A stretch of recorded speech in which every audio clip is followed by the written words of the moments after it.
నా గురించి మీ అందరికీ తెలుసు. మరి పాస్టర్ గారు కుమారుడిగా నాకు మీ అందరికీ తెలిసేమో, కానీ మరి నేను వృత్తిరీత్యా మరి నా యొక్క పరిచయం కూడా మీకు చాలామంది తెలియదు. కాబట్టి నేను హెచ్పిసిఎల్ వైజాగ్ రిఫైనరీలోనే సుమారు 14 సంవత్సరాలు సీనియర్ మేనేజర్ హెచ్ఆర్గా ఉన్నాను. ఇప్పుడు ముంబైకి ట్రాన్స్ఫర్ అయ్యి ముంబై వెళ్ళాను అనమాట. మరలా వైజాగ్ ట్రాన్స్ఫర్ కోసం ఎదురు చూస్తున్నాను. ప్రార్థన చేయండి. ఏదైనా మరి అది నా యొక్క ప్రొఫెషనల్ పద్ధతి. సరే, ఏది ఏమైనా దేవుని యొక్క మాటలు అన్నవి మనకి ఇంపార్టెంట్ అనమాట. ఎందుకంటే మనము దేని నిమిత్తం ఇలా కలుసుకున్నామంటే కేవలం దేవుని యొక్క ప్రేమను బట్టి, ఆయన ఇచ్చిన మాటలు బట్టి. ఈ యొక్క బైబిల్ గ్రంథంలో ఉన్న మాటలే అందరూ చెప్తారు. ఎక్కడున్నా సరే ఇదే మాటలు వింటూ ఉంటాం. వినినప్పుడు మనము దానిని గ్రహించే వారముగా, దాని నుంచి అనుసరించే వారముగా మనం ఒకవేళ ఉంటే, నేను ఒక మీటింగ్లో మాట్లాడేప్పుడు ఒక సబ్జెక్ట్ చెప్పాం. ఏంటంటే అందులో నేర్చుకోవాలి, పోరాడాలి, వర్తిల్లాలి అన్న 3 కాన్సెప్ట్లో ఒక వర్తమానము జరిగింది. ఏంటంటే నేర్చుకోవాలి, పోరాడాలి, వర్తిల్లాలి. ఈరోజు ఇక్కడ నేను చెప్పే అంశం ఏంటంటే వినాలి, సేవించాలి. రెండే. అందరికీ అర్థమైపోయింది కదా. నా యొక్క సబ్జెక్ట్ ఈ రోజున చెప్పాలనుకున్న వర్తమానము వినాలి, సేవించాలి. రెండు పదాలు ఈ రోజున వర్తమానం బేస్గా నేను తీసుకుంటూ నా వర్తమానాన్ని కొనసాగించడానికి ఇష్టపడుతూ ఉంటాను. చాలామంది 2 పదాలు సింపులే కదా, చాలా సులభంగా ఉన్నాయి కదా అని అనుకుంటూ ఉంటారు. మనందరం కూడా అదే విధంగా ఆశిస్తూ ఉంటాం. 2 పదాలు కదా, వినాలి, ఏదైనా వింటాం కదా. సేవించాలి, ఎలాగా ఈయన యేసుప్రభు వారినే సేవించాలని చెప్తారు కదా అని చాలామంది అనుకుంటూ ఉంటాం. కానీ వీటిలో ఉన్న మర్మాలను బైబిల్ గ్రంథం చాలా సూటిగా తెలియజేసింది. కాబట్టి ఈరోజున మనము కొన్ని మాటలను వినడానికి మనము మన యొక్క మనసులో పెడదాం. బైబిల్ గ్రంథంలో ఉన్న మాటలే మీకు చెప్తా ఉంటాను అన్నమాట. సామెతల గ్రంథం 1వ అధ్యాయము మీరు తీసినప్పుడు అక్కడ 8వ వచనంలో మీకు రాయబడి ఉంటుందంటే తండ్రి గురించి. తండ్రి ఉపదేశము, తల్లి బోధ. 2 మాటలు అక్కడ మీకు కనబడతా ఉంటాయి. తండ్రి ఉపదేశము, తల్లి బోధ. ఉపదేశం అంటే అది కొద్దిగా ఇన్స్ట్రక్షన్, కొద్దిగా గట్టిగా ఉంటుంది.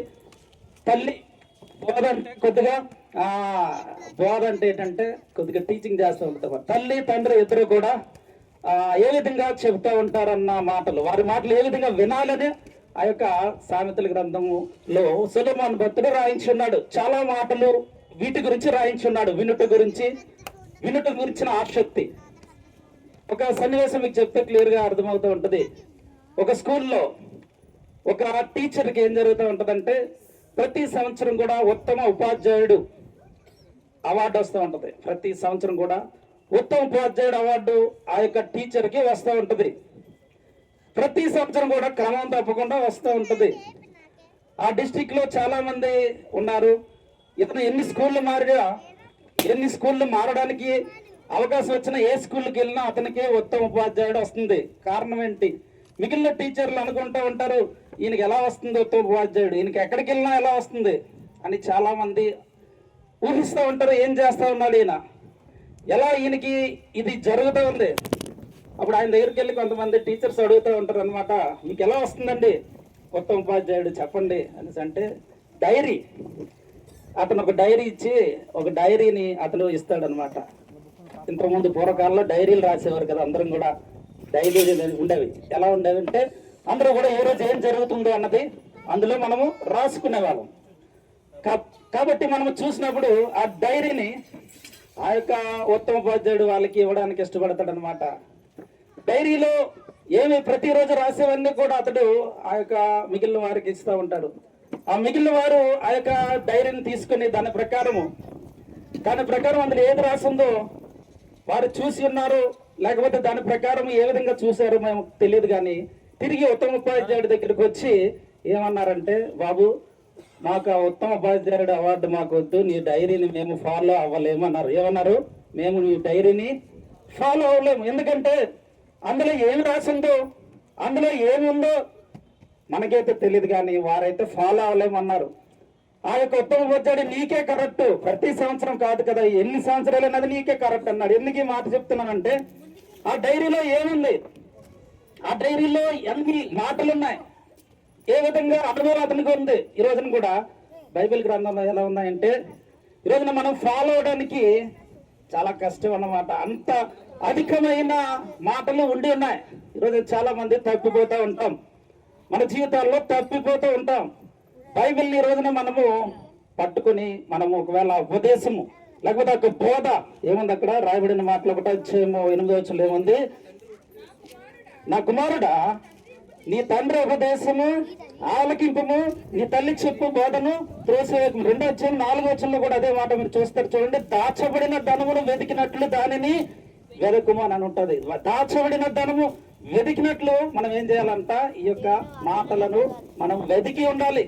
దాచబడిన ధనము మన యొక్క ఇంట్లో ఏదైనా దాచ్యం ఉందనుకోండి, మనం ఏదైనా దాచామనుకోండి, దాచిన పరిస్థితుల్లో దాన్ని వెతికే విధంగా మనం ఎంత ప్రయాసపడతామో ఈ రోజున దేవుని వాక్యాన్ని మనము వెతకడానికి అంత ఎక్కువ ప్రయత్నం చేయాలని సొలొమోను భక్తుడు జీవించినంత కాలంలో ఎప్పుడు కూడా యుద్ధాలు జరగలేదన్నమాట. 40 సంవత్సరాలు కూడా భూమి చాలా సమృద్ధిగా ఏ యుద్ధాలు లేకుండా శాంతిగా ఉందన్నమాట. అందుకే సొలొమోను ఇన్ని సామెతలు మనుషులందరికీ సామెతల రూపంలో, సామెతలు అయితే క్లియర్గా అర్థమవుతాయి కదా అందరికీ కూడా.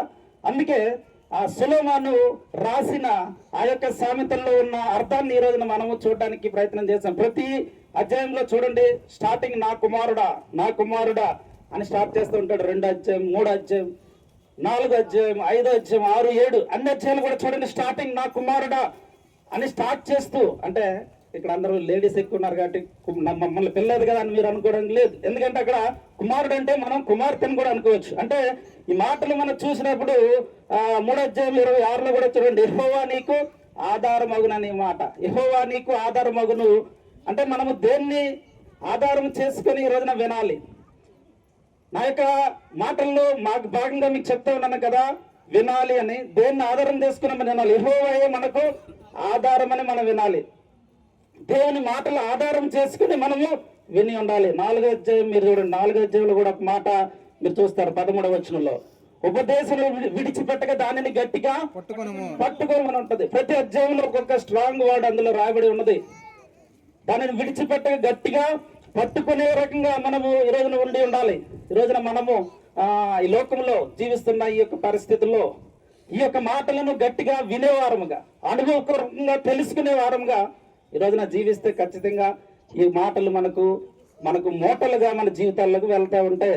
ఆ యొక్క 5వ అధ్యాయంలో 1వ వచనం కూడా అదే మాట చూస్తాడు చూడండి, నా కుమారుడా నా జ్ఞానోపదేశమును ఆలకింపుము, వివేకము గల నా బోధకు చెవియొగ్గము. వినుట గురించి మనము చూసినప్పుడు ఎన్ని వచనాలు ఉన్నాయంటే బైబిల్లో చాలా వచనాలు అన్నమాట. బైబిల్లో చాలా వచనాలు రాయబడి ఉన్నాయి. ఈ రోజున మనము వినే రకంగా మనం ఉండి ఉన్నామా?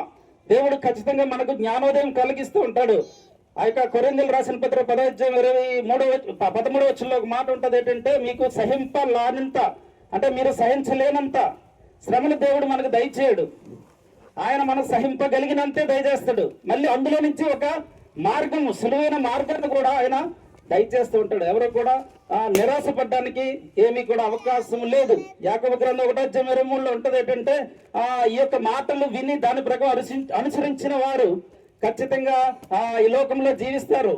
ఒకవేళ అనుసరింపినట్లయితే అద్దంలో మన ముఖము సహజ ముఖమును చూసుకున్నట్లు అయిపోద్ది అనమాట.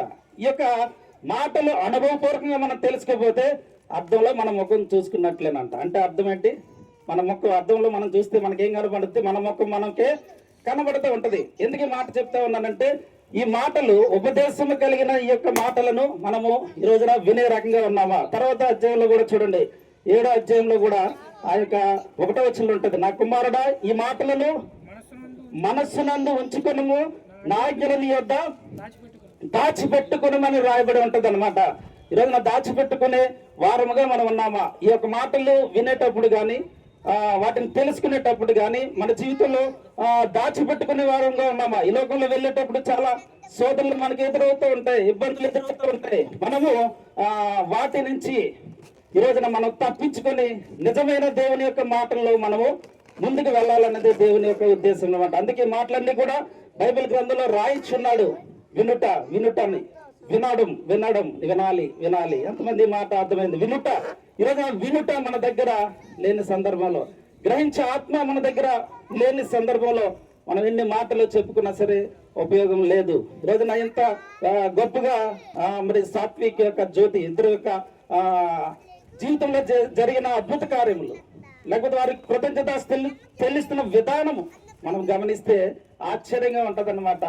మా యొక్క గ్రామంలో కూడా మా యొక్క ఇంట్లోనే ఒక మాట జరుగుతూ ఉంటుంది. ఏంటంటే మా నాన్నగారికి మా అమ్మగారికి పెళ్ళైన సందర్భంలో పెళ్ళైన కొత్తలోనే ఆయన సేవకు వెళ్దాం అనుకుంటారు. పెళ్ళైన కొత్తలోనే సేవకి వెళ్ళిపోదాం అనుకుంటారు అనమాట. అంటే పెళ్ళి ఎన్ని రోజులు అవ్వలేదు, అప్పుడే డిసైడ్ అయిపోతారు. మా అమ్మగారు ఏమన్నారంటే మా అమ్మగారికి 4 అన్నయ్యలు అనమాట. వారైతే ఏమన్నారంటే వెళ్ళొద్దు అన్నారు. ఎట్టి పరిస్థితుల్లో వెళ్ళొద్దు. అది కూడా వారు పుట్టింది రాజమండ్రి. ఆ రాజమండ్రి ప్రాంతం నుంచి శ్రీకాకుళం వెళ్ళాలంటే ఎవరు పంపించరు అనమాట. అంత ఇదిగా ఎవరు పంపించరు. ఎందుకంటే అంత దూరం మీరు ఎందుకు వెళ్తారు? అక్కడ ఏముంది? శ్రీకాకుళం అంటేనే అందరికీ అర్థమై ఉంటుంది కదా. అప్పట్లో ఇంకెంత ఎక్కువగా ఉంటుంది. ఇప్పుడు కూడా శ్రీకాకుళం అంటేనే ఇలా చూస్తారు అందరిని, అంతే కదా. అంటే అటువంటి రోజుల్లో ఆ రోజుల్లోనే ఏం చేశారంటే వెళ్ళొద్దన్నా సరే మా నాన్నగారు మాట విన్నారు. ఎవరి మాట విన్నారు? దేవుని మాట విన్నారు. దేవుని వాక్యం విన్నారు, గ్రహించారు, అనుభవపూర్వకంగా తెలుసుకున్నారు. మా అమ్మగారు కూడా వాళ్ళ అన్నయ్యల మాటలు ఎవరు వినలా. మా నాన్నగారు వెంటే పట్టుకుని ఇద్దరు కూడా శ్రీకాకుళం వచ్చేసారు. దేవుని యొక్క వాక్యం ఏం చూసాం ఇప్పుడు వరకు? మనము బ్రతుకుట గురించి చూసాం కదా. దేవుని యొక్క మాటలు బ్రతికిస్తాయని చూసాం కదా. దేవుని యొక్క మాటలు మన జీవితంలో బ్రతికించుట. ఈ రోజున వారు బ్రతకడానికి లేకపోయినా ఏం చేశారంటే బ్రతికించే దేవుడు ఉన్నారని అక్కడికి వెళ్ళి ఉన్నారు. హల్లెలూయా. ఈ రోజున బ్రతికించే దేవుడు మన దగ్గర ఉన్నాడని ఈ రోజున మనం నమ్మి ఉండాలి.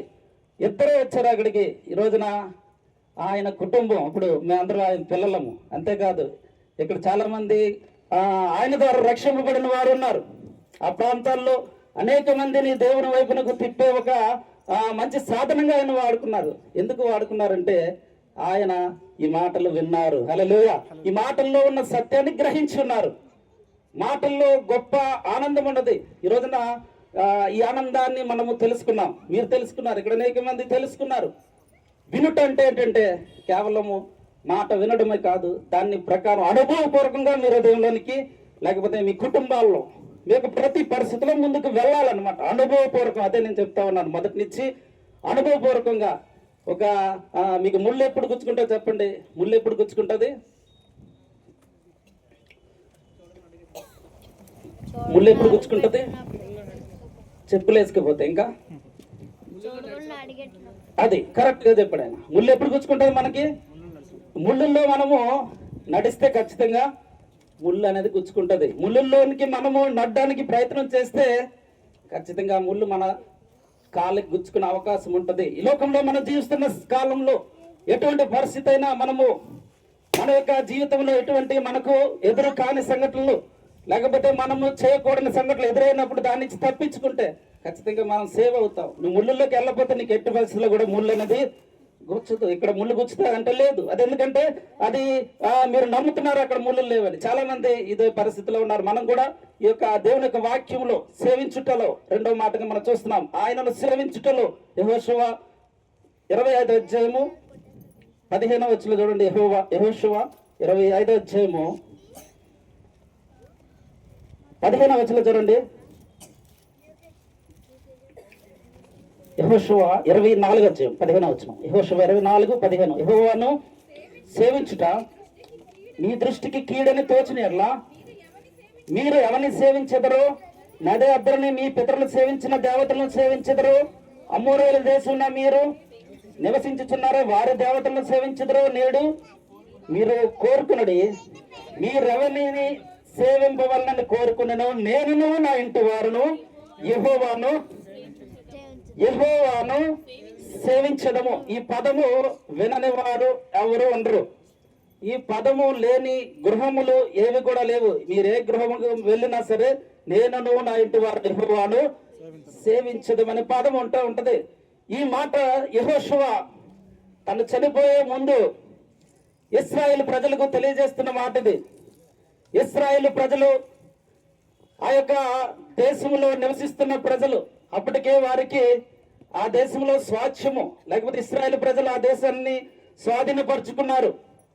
ఆ యొక్క 40 సంవత్సరాల అరణ్య ప్రయాణం తర్వాత ఆ యొక్క భూభాగాన్ని స్వాధీనం పరుచుకున్న సందర్భంలో యెహోషువ ఇక చనిపోయే ముందు ఆ యొక్క ప్రజలందరికీ చెప్తూ ఉంటారు ఏంటంటే, అప్పటికే వారు ఎలా ఉన్నారంటే అప్పటికే వారు ఆ దేవతల వైపు వెళ్ళిపోతారేమో, లేకపోతే అన్య దేవతల వైపు చూస్తారేమో అని గద్దిస్తూ ఒక మాట చెప్తూ ఉంటాడు ఏంటంటే, మీరు ఎవరిని కోరుకున్నా పర్లేదు, కానీ నేనును నా ఇంటి వారును యెహోవాను సేవించదు. ఎంత గొప్ప స్టేట్మెంట్ అక్కడ ఇస్తూ ఉంటాడు. ఆ యొక్క స్టేట్మెంట్ మామూలుగా వచ్చింది కాదు. ఆ స్టేట్మెంట్ అంత ఈజీగా యెహోషువ పలకలేదు. ఎందుకంటే మీరు ఆలోచన చేస్తే ఈ మాటల్లో అతడు ముందు జరిగిన యొక్క మాటలు మీరు చూడండి, ముందు జరిగిన కన్వర్జేషన్ చూడండి, అది చాలా ఉంటుంది అనమాట. ఎందుకు ఆ మాట చెప్తూ ఉంటాడంటే, ఓ ఇశ్రాయేలు ప్రజలారా, మీరు చూడండి అక్కడ 12వ వచనం నుంచి మీరు చూస్తే మీరు సేద్యము చేయని దేశమును మీరు కట్టని పట్టణములను మీకు ఇచ్చి ఉన్నాను, మీరు వాటిలో నివసించుచున్నారు, మీరు నాటని ద్రాక్ష తోటల పండ్లను మీరు తినుచున్నారు, ఒలీవ తోటల పండ్లు మీరు తినుచున్నారు. చూడండి అక్కడ రాయబడి ఉంటుంది ఏంటంటే, ఇశ్రాయేలు ప్రజలు ఆ యొక్క ఐగుప్తు దేశంలో సుమారు 430 సంవత్సరములు వారికి ఏమీ లేదు, బానిసలు, వారి దగ్గర ఏమీ లేదు. బానిసలు అంటే కనీసం వారు ఉండడానికి కూడా ఏమి ఉండేది కాదనమాట. ఒకరి కింద పని చేయాలి కానీ బానిసలైతే. ఇప్పుడైతే వారి వాగ్దాన దేశంలోకి వచ్చిన తర్వాత ఏమొచ్చాయి, వారు కట్టని ఇల్లు వాళ్ళకి దేవుడు దయచేసి ఉన్నాడు. వారు నాటని ఆ యొక్క పొలములు లేకపోతే నాటని సేద్యం వారికి దయచేయబడింది. వారు నాటని పండ్లు వారు తింటున్నారు, అంటే వాళ్ళు పండించలేదు, అవి వాళ్ళు భూమిలో వేయలేదు, వాళ్ళు సేద్యం చేయలేదు, కానీ వాటి తినే భాగ్యం దయచేసాడు. భూస్వాములు అయిపోయారు అందరూ భూమి. ఇప్పుడు ఏం జరిగింది అక్కడ ఆ యొక్క దేశంలో, వాగ్దాన దేశంలో దేవుడు ఏం చేశాడు, అందరికీ భూమిని పంచుకున్నారు. అక్కడ ఆ యొక్క యెహోషువలో ఉంటది కదా ముందు అధ్యాయంలో. అంటే వారు ఇంతకుముందు ఒక్క సెంటు కూడా లేదు వాళ్ళకి, ఇప్పుడు వారు అనేక ప్రాంతములు, ఆ ప్రాంతంలో భూస్వాములు అయిపోయారంటే భూమిని దేవుడు దయచేసి ఉన్నాడు. మరి ఇంత చేసిన దేవుణ్ణి కాదని, ఎంత మీకు అనుగ్రహించిన దేవుని కాదని మీరు ఇంకొక దేవుని కోరుకుంటారు, మీ ఇష్టం. నేను నా ఇంటి వారును యెహోవాను మాత్రమే సేవిస్తాం. దేవుడు చెప్తున్న మాట, లేకపోతే యెహోషువ యొక్క ప్రజలకు చెప్తున్న మాట మీరు ఎంతమంది అర్థం చేసుకోవడానికి ప్రయత్నం చేస్తూ ఉన్నారు? ఈరోజున అనేక ప్రాంతములలో ఆ యొక్క యుద్ధములలో యెహోషువ ఇశ్రాయేలు ప్రజలను ముందుకు నడిపిస్తూనే ఉన్నాడు. ఎన్ని పెద్ద పెద్ద యుద్ధాలు జరిగాయండి. సూర్యుని ఆపి చంద్రుని ఆపి యుద్ధాలు జరిగాయి. అక్కడ ముందు వాటిలో ఉంటుందంటే కందిరేగల ద్వారా కూడా దేవుడు ఏం చేశాడు, యుద్ధం చేశాడు. దేని ద్వారా యుద్ధం చేశాడంట? కందిరేగల ద్వారా ఎక్కడైనా యుద్ధం అవుతుందండి? అంటే వారు విల్లు కానీ ఖడ్గము కానీ ఏమీ ఉపయోగించలా. కందిరేగల ద్వారా ఇద్దరు రాజులు పరిగెట్టారు. అంటే కందిరేగలను దేవుడు పంపించాడు. అటువంటి గొప్ప కార్యాలు మీరు చూశారు. యోర్దాను నదిని దాటే క్రమంలో ఆరిన నేల అక్కడ వచ్చింది. దాన్ని కూడా మీరు కళ్ళారా చూశారు. దాన్ని కూడా మీరు చూసే అవకాశం మీకు కలిగింది. మరి ఇప్పటికైనా మీరు ఇతర దేవతల వైపు వెళ్ళిపోతారా? లేకపోతే ఆ యొక్క ఆ ప్రాంతంలో అప్పటికే అనేక బయలు, అస్తారోస్ దేవతలు ఉన్నాయి, వాటి వైపు మీ మనసు వెళ్తుందా? లేకపోతే పితరులైన వారు అహరోను టైంలో ప్రతిమల వైపు మీ యొక్క మనసు వెళ్ళిపోద్దా అని హెచ్చరిస్తున్నాడు. యెహోషువ ఆవేదన అనమాట. అతను 110 సంవత్సరాలు బతికాడు. 110వ సంవత్సరంలో ఈ మాటలు చెప్తూ ఉన్నాడు అనమాట. ఎంత చేసిన దేవుని, అబ్రహాంకి ఇచ్చిన వాగ్దానాన్ని 430 సంవత్సరాల తర్వాత దేవుడు నెరవేరుస్తున్నాడు. అబ్రహాంకి వాగ్దానము, ఆ యొక్క వాగ్దాన దేశంలో నీవు నీ సంతతి వారు ఉంటారు, అనుగ్రహిస్తారని చెప్పిన యొక్క యెహోవా మాట ఎన్ని సంవత్సరాల తర్వాత నెరవేరింది చెప్పండి? అది 430 years. ఎంత అండి? 1 సంవత్సరం కాదు, 2 సంవత్సరాలు కాదు, 430 సంవత్సరాల తర్వాత తిరిగి యొక్క దేశాన్ని వారు స్వాధీనపరుచుకున్నారు.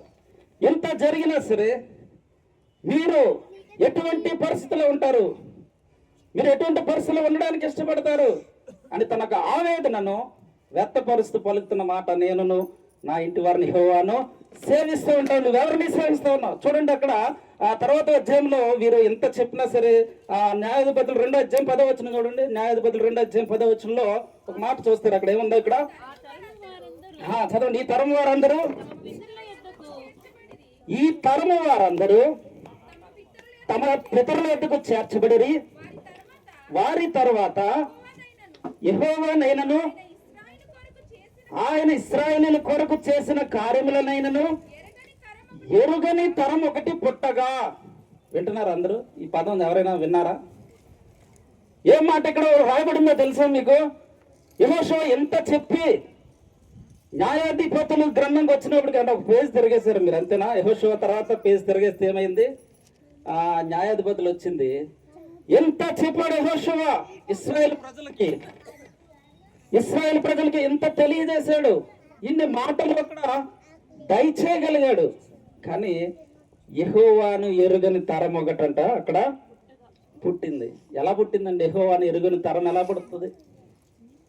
ఎలా పుడుతుంది చెప్పండి? ఎక్కడి నుంచి పుట్టారు వీళ్ళు? అదే ఇశ్రాయేల్ దగ్గర నుంచి పుట్టారు కదా. ఎక్కడి నుంచి పుట్టారు ఈ తరము? అదే ఇశ్రాయేల్ ప్రజల్లో నుంచి పుట్టారు.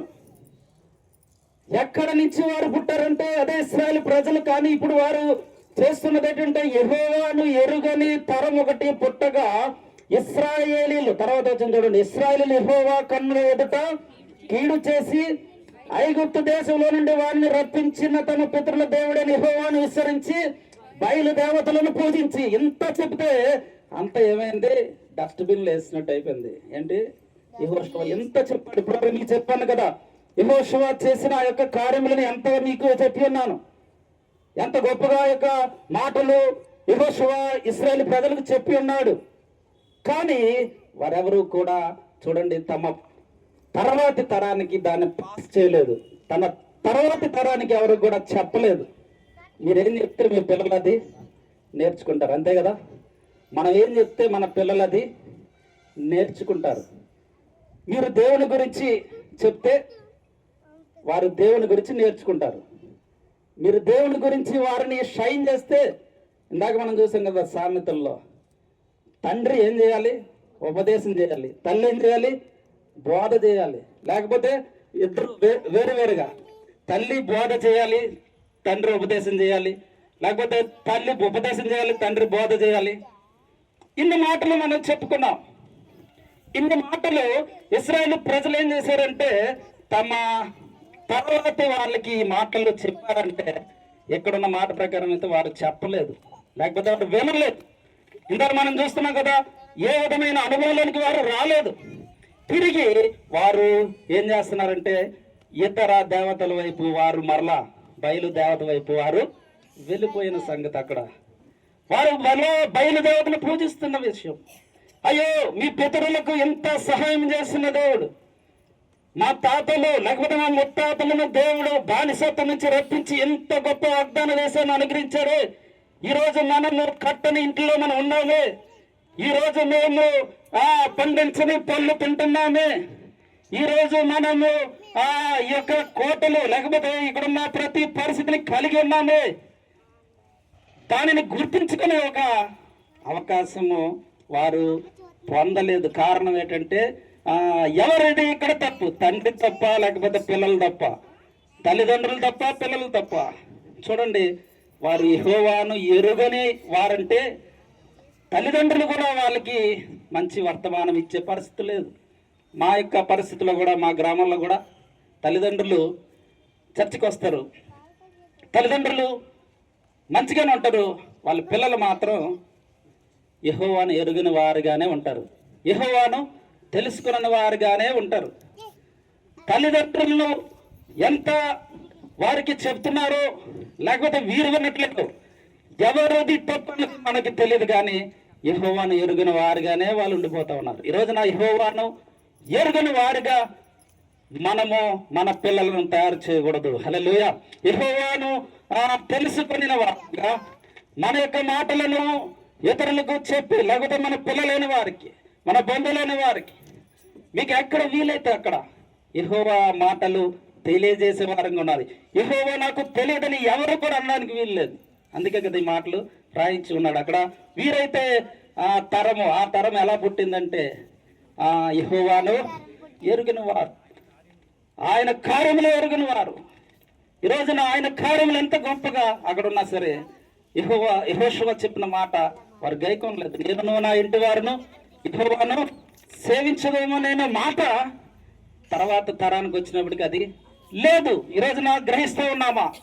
ఈ రోజున గ్రహించే వారముగా ఈ రోజున మనం ఒకవేళ ఉంటే ఈ మాటలు మన జీవితంలో ముందుకు తీసుకెళ్తూ ఉంటాయి.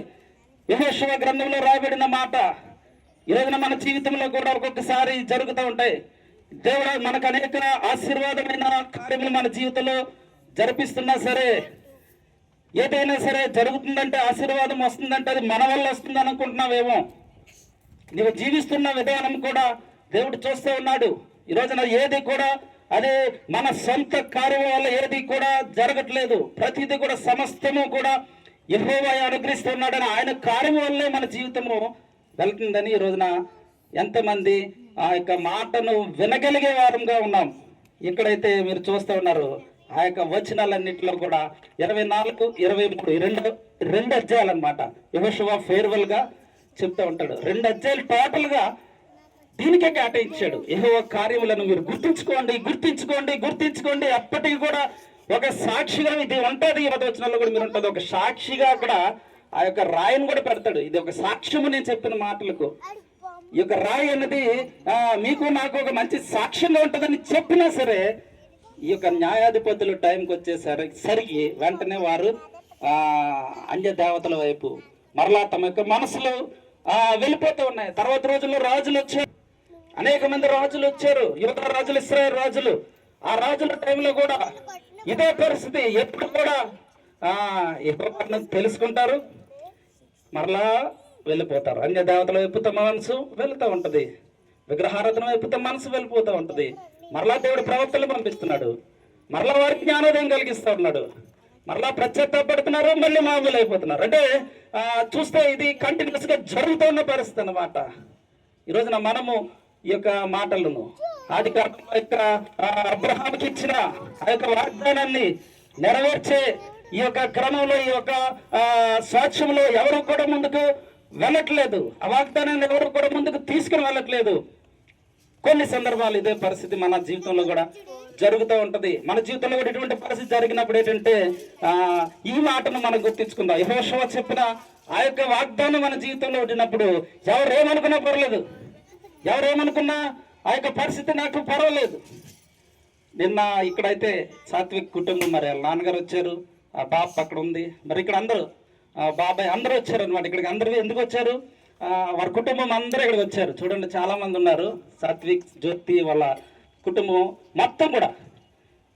నిన్న ఒక ప్రోగ్రాంలో ఆ కుటుంబంలో ఒకే ఒకడు, తల్లిదండ్రులు విశ్వసించలేదు, చెల్లి కానీ ఎవరు కూడా లేరు, ఒకే ఒకడు నమ్ముకున్నాడు. నిన్న అయితే కుటుంబంలో ఒకడే నమ్ముకున్నాడు.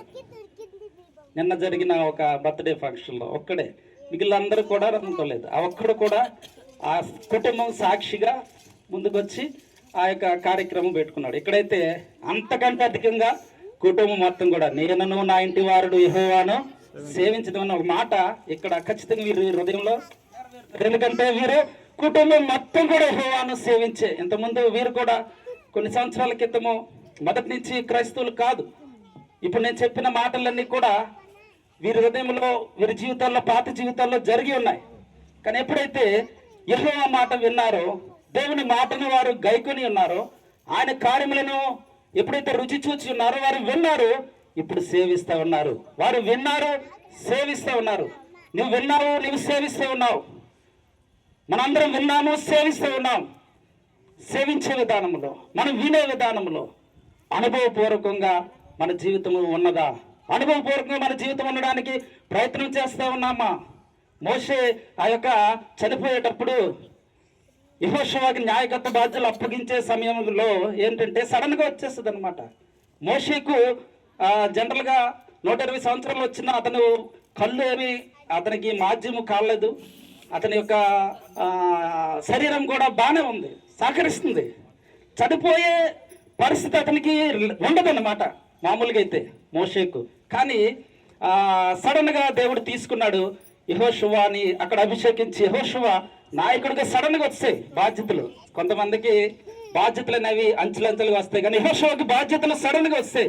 ఎందుకంటే మోషేకు ఆ యొక్క యెహోవా దేవుడు ఏం చేస్తాడంటే ఆ శిఖరం వైపున తీసుకెళ్ళి, నెబో శిఖరం దగ్గర తీసుకెళ్ళి ఏం చెప్తాడంటే నువ్వు ఒకసారి ఆ వాగ్దాన దేశాన్ని చూసే నువ్వు, ఎందుకంటే నువ్వు అక్కడికి వెళ్ళడానికి వీల్లేదు కాబట్టి నువ్వు కన్నులారా చూసే ఒకసారి అని చెప్పగానే చూసేస్తాడు, వెంటనే చనిపోతాడు.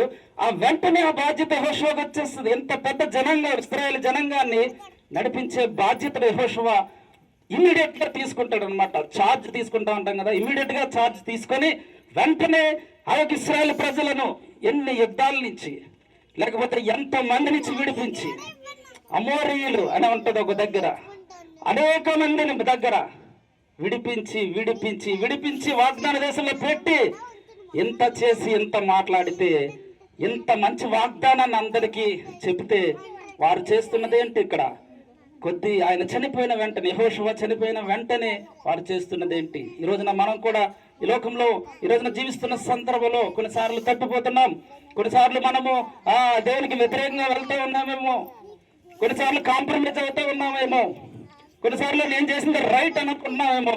ఖచ్చితంగా మనం ఆలోచించాలి ఏంటంటే యెహోషువ చెప్పింది అయితే మాత్రం మీరు కాంప్రమైజ్ అయితే అవ్వండి.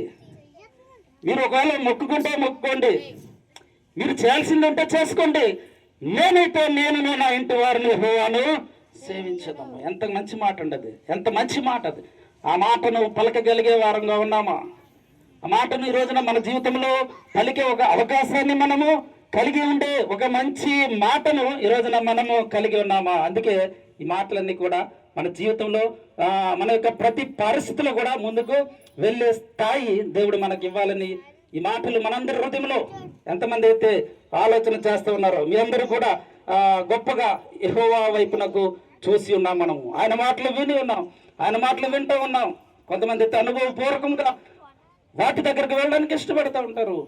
దేవుడు ఖచ్చితంగా మనకు గొప్ప కార్యములనే ఆయన ఇవ్వడానికి ఇష్టపడతాడు.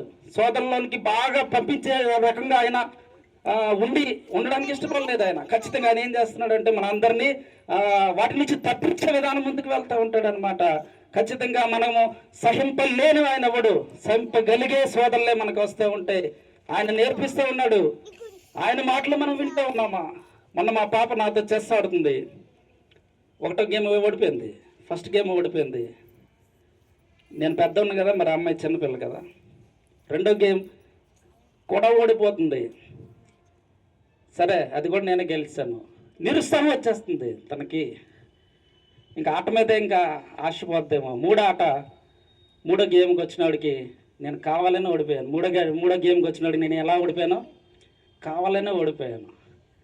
నాలుగో గేమ్కి వచ్చినప్పుడు కూడా నేను కావాలనే ఓడిపోయాను. ఎందుకు కావాలని ఓడిపోయాను?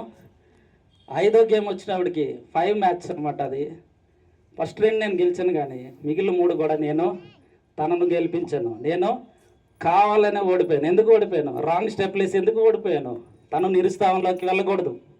తను ఖచ్చితంగా నేర్చుకోవాలి, తను బాగుండాలి, తను ఇంకా ముందుకు కొనసాగాలి, ఇంకా తను మంచి పరిస్థితులకు వెళ్ళేంత వరకు నేను నేర్పించాలి.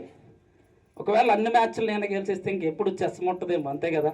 ఎప్పుడు కూడా చెస్ ఆడడానికి ఇంకా ముందుకు వెళ్ళదు. ఎందుకు ఈ మాట చెప్తున్నానంటే దేవుడు కూడా మనము సహింపలేని సోదరులను ఆయన ఇవ్వడానికి ఇష్టపడ్డు.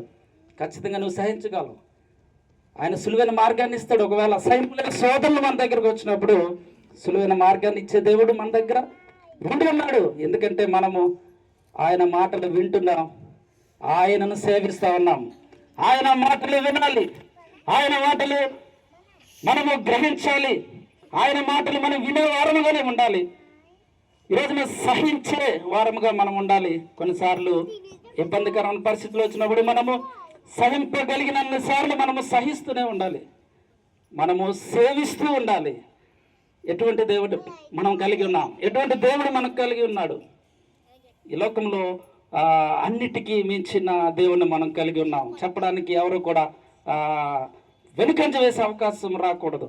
ఎటువంటి పరిస్థితి వచ్చినా సరే, ఎటువంటి ఇబ్బంది మనకు కలిగినా సరే, సోదరులు ఎదురైనా సరే, ఇది జరిగితే ఖచ్చితంగా ఇబ్బంది అవుద్దని పరిస్థితి వచ్చినప్పుడు కూడా యెహోవాను ఎరుగమని మనము అనకూడదు.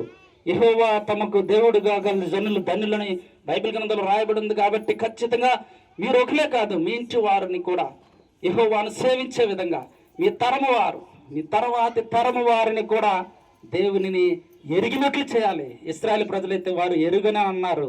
తర్వాత తరము వారు నేర్పించిన విధానం అప్పుడే అర్థమైపోతూ ఉంటుంది. వారు నేర్పించిన విధానం అప్పుడే మనకు తెలియజేయబడుతూ ఉంటుంది. ఎంతమందికి ఈ యొక్క వర్తమానంలో ఉన్న సత్యాన్ని గ్రహించడానికి ఇష్టపడుతూ ఉంటారు? ఎంతమంది యొక్క అబ్రహాము యొక్క వంశం నుంచి దేవుడు తరములుగా వారిని ముందుకు నడిపిస్తున్న విధానంలో ఇశ్రాయేలు ప్రజలు ఓడిపోతూ ఉన్నారు. నువ్వు ఓడిపోయే పరిస్థితిలో ఉండొద్దు. దేవుని యొక్క సన్నిధానంలో ఈరోజు నువ్వు గెలిచే విశ్వాసిగా, గెలిచే సాక్షిగా, సైనికుడిగా ఒకవేళ నువ్వు ఉండాలని నువ్వు ఇష్టపడితే ఖచ్చితంగా దేవుడు ఏం చేస్తున్నాడంటే నిన్ను ముందుకు నడిపించే మార్గాన్ని దేవుడు సులభతరం చేస్తూ ఉన్నాడు. ఇంకొక వచనం, లాస్ట్ చివరి వచనం, మీరు అదే మాట మనం మరలా చదువుని చూడండి. 1 కొరింథీయులు 10వ అధ్యాయం 13వ వచనం. 1 కొరింథీ 10వ అధ్యాయము 13వ వచనం. ఎవరైనా ఒకసారి గట్టిగా చదవండి.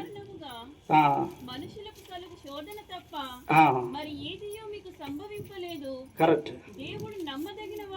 ఎస్, దేవుడు నమ్మదగినవాడు. దేవుడు నమ్మదగినవాడు. చూడండి, చూడండి, ఇప్పటి వరకు మనం మాటల్లో వచ్చిన కొత్త పదం అది. ఆయన నమ్మదగినవాడు. ఆయన నమ్మదగినవాడు.